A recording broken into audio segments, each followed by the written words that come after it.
క్షమించండి మావయ్య. ఆ పని మాత్రం నేను చేయలేను. నేను ఆయనకి మాటిచ్చాను.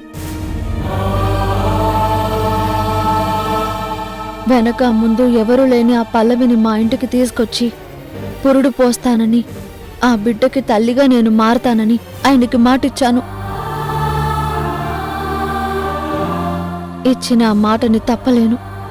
మాట తప్పి ఆయన మనసుని బాధ పెట్టలేను.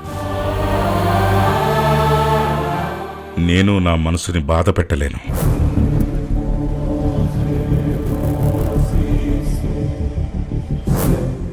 నన్ను బాధ పెట్టిన మీ అత్తయ్యని క్షమించి ఆవిడతో మామూలుగా ఉంటూ ఆవిడతో కలిసి తింటూ నా మనసుని నేను ఇంకా బాధ పెట్టుకోలేను. అది కాదు మావయ్య. వద్దు, ఇంకేం చెప్పద్దు.